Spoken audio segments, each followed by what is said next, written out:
নবীজি সাল্লাল্লাহু আলাইহি ওয়াসাল্লাম বলেছেন, আল্লাহর জিকির যে পরিমাণ মানুষকে জান্নাতে প্রবেশ করাবে, অন্য কোন ইবাদত, অন্য কোন আমল এত বেশি পরিমাণ জান্নাতে প্রবেশ করাবে না।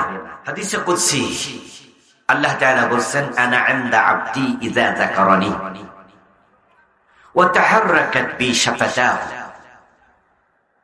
আল্লাহ বলেন যে বান্দা যখন আমার জিকিরে রত থাকে, আমার স্মরণে তার দুই ঠোঁট নড়তে থাকে, তখন আমি আল্লাহ তার সঙ্গী হয়ে যাই।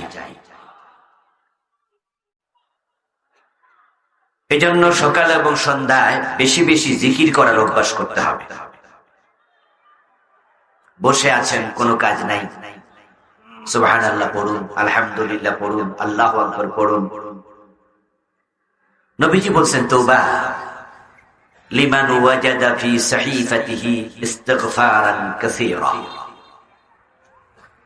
যে ব্যক্তির আমলনামায় অধিক পরিমাণ জিকির পাবে, অধিক পরিমাণ ইস্তিগফার পাওয়া যাবে, আস্তাগফিরুল্লাহ আস্তাগফিরুল্লাহ বেশি পড়ে, আমি নবী তার জন্য সুসংবাদ প্রদান করলাম।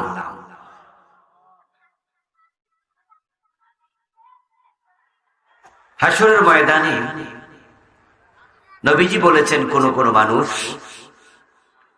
উকুনের ডিম পরিমাণ সওয়াবের কমতির কারণে জাহান্নামী হবে। উকুনের ডিম, উকুন কত ছোট, তার ডিম আরো কত ছোট, এই পরিমাণ সওয়াব কম। আল্লাহ তাআলা ওজন করবেন, ফাআম্মা মান খাফফাত মাওয়াজিনুহু ফাউম্মুহু হাবিয়া। আল্লাহ তাআলা ওজনের পর যখন দেখা যাবে কারো আমলনামার নেকের পাল্লাটা হালকা, আল্লাহ বলেন ফাউম্মুহু হাবিয়া, তার আবাসস্থল হবে জাহান্নাম। নাউযুবিল্লাহ। কি পরিমাণ হালকা এটা আল্লাহ তাআলা কোরআনে বলেননি, নবীজি ব্যাখ্যা করছেন যে উকুনের ডিম পরিমাণ হালকা। অথচ একবার সুবহানাল্লাহ আলহামদুলিল্লাহ পড়লে